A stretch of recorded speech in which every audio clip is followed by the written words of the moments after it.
Well, a couple of videos back we went through some photographs that I was sent, 7 in all, and I did zero in on one particular photo that I think most characterizes what this mud wagon is going to be, or perhaps what it was.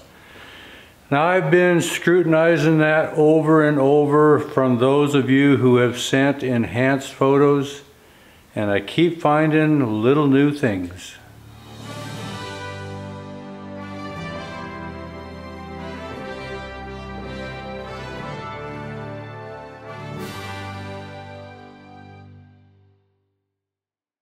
Well, one of those things that popped out that I hadn't noticed before was the height of the back of the driver's seat. So initially when I did this frame, this was the framework that I made, and I went 12 inches above this seat frame to the top. Well, I got to looking a little closer to this old picture, and something just kind of didn't set right. Well, as I was looking closer to this man who's sitting on the right-hand side, which would have been the driver's position, I was following the back of the framework up to the top. And I initially thought there was a separation between the two, but upon closer examination, I think this back frame of the driver's seat goes directly into the top frame itself. So when I noticed that difference, I had to change out my back frame, and I made them taller, where this frame was about 12 inches taller than the seat frame. I ended up going almost 26 inches taller simply because of calculations. And these are those calculations.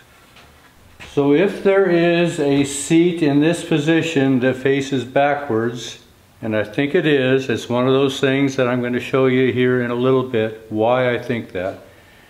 But typically from the floorboard to the seat base, the comfortable height is 17 inches.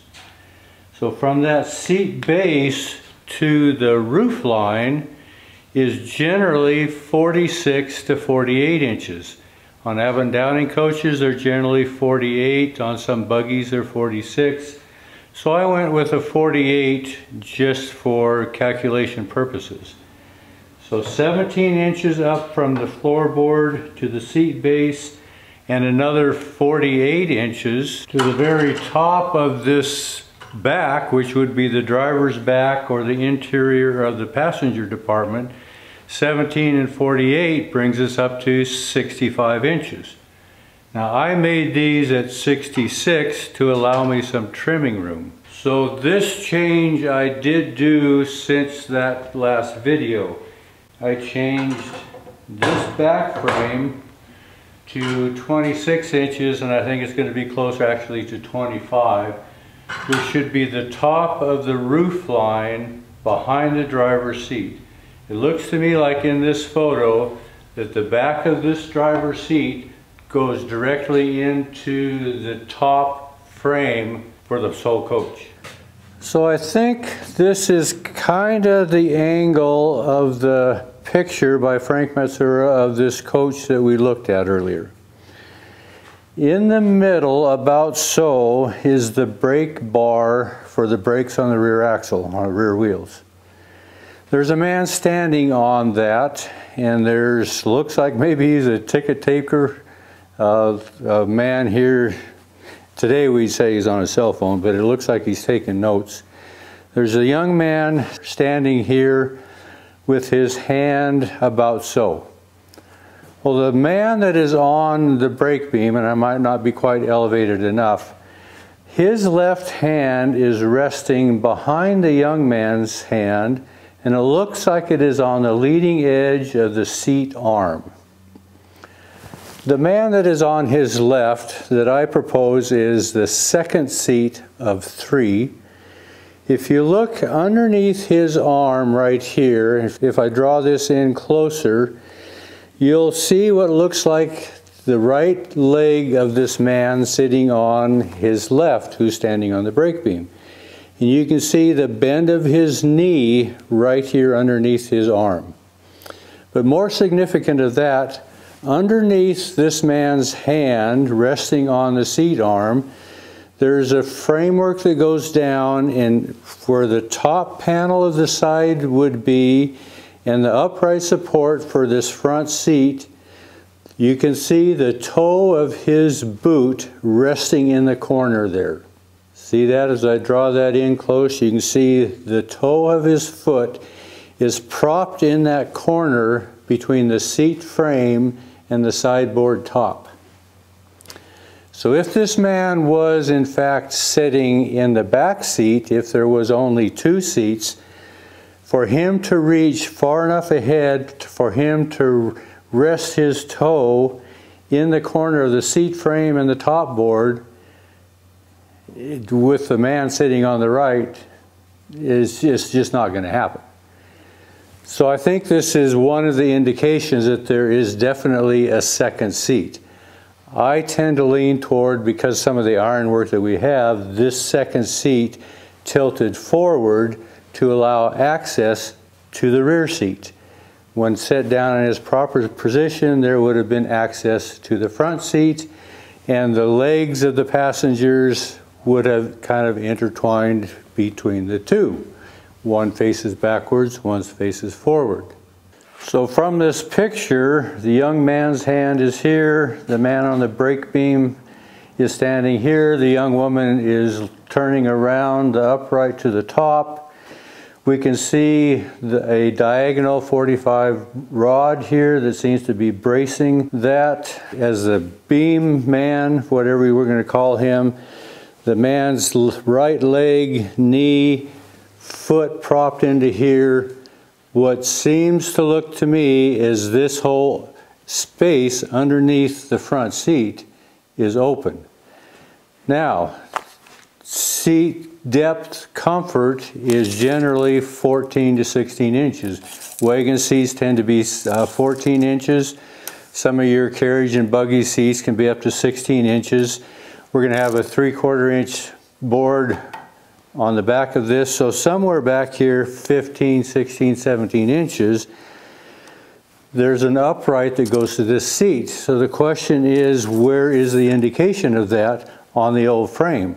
If I measure back on the sideboards that are remaining, I don't see any indication where that framework is actually bolted to the sideboard, and I don't see any indication where it was jointed into the framework. So how was it built in there? Did it just sit there? Possibly. Maybe the joint work held it in place. It's possible. From this vantage point, I don't know. Well, there was another thing that I found interesting recently on these photographs. The young man, remember, his foot is up on the hub of the front wheel, his hand is here, and there's an upright there. Well, I was puzzled why that was not clear in the picture, that whole upright. Well, I got to looking closer, and the young lady that is turning around to face the camera, in her right hand, right above the young man with his hand on that pedestal, in her right hand is her hat. And that hat covers up the upright post that goes to the top. It was because of these enhanced photographs that some of you have been playing with and sending that I finally saw that hat. It almost looks like a derby, which made me wonder, is this a young lady at all, or is it a young man? Now, there is another option as to what gender this individual, this front passenger, was. And many of you are probably astute enough to have probably already thought of this. If you'll notice the passengers on the front seat, they're all wearing long coats. Well, these are called dusters. A duster was worn whether you were on a cattle drive or riding in an open coach. It was to prevent the dust from the road from soiling your good clothes. So the front passengers seem to be all dressed in dusters. The man on the left of the man standing on the brake beam also seems to be wearing some type of a coat, probably a duster. The man in the back seat seems to be just in his normal suit and tie. So it's very likely that this individual in the front seat is also wearing a duster, which I would have taken as more feminine clothing because it's not a suit and tie. But being a passenger, most likely this individual was wearing a duster, so with a derby hat, maybe it's a missed call on my part, maybe this is a young man. I don't know. I don't want to be insulting to a young man, and I know he's no longer with us, but it is a sensitive thing for a young man to be called a young girl. We all know how that goes. Anyway, who knows? It ends up being that there's just a few of these things. I'm going to have to use my imagination, my gut feeling of what would make this all function correctly, be safe, and be historically accurate. From what I have, from what the pictures say, somewhere we have to get those two connected. Well, this whole process, I am trying to think far enough ahead that I don't get ahead of myself and have to backtrack. Last time I did cut out the floorboards and I have them kind of positioned. There is about 1/8 of an inch of gap between the two, which this being a rough weather coach that is appropriate so that the dirt and what all can filter through the floorboards. It's pretty common. But we have 3 braces that I have built to go across that support this floorboard. The center brace is pretty independent by itself. That one I think I can put into place to begin to nail these floorboards into position.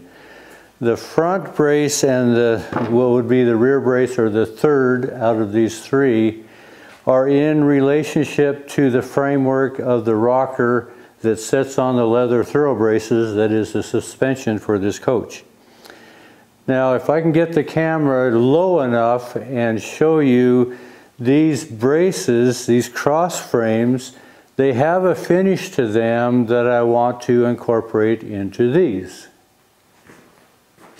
So this is the front brace work on this whole rocker assembly, and this is the brace that goes up to this cross frame that helps support the floorboards. Well, from the end of this to just where this brace attaches, there is a chamfered edge on both sides of this brace. It goes back about 7-8 inches to where this brace connects. The outside edge of this, I'm not really sure how it was. It's so rotted. But what I'm going to do, I'm going to put a slight bevel on that to curve it away from this frame as it runs back and across underneath here. But these little chamfered edges seem to be on all 3 of these framework for the floorboards. So if my calculations are correct from the leading edge, first brace will be at 34, second brace will be at 51, third brace will be at 67. Right now, separate from the rocker braces, I can put this second one in at the 51 and attach it, maybe even glue it in place to where I can go ahead and nail down these floorboards to keep them in their position.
Well, I've been kind of enjoying showing some of this analysis and deliberation behind the scenes when it comes down to restoring some of these old vehicles.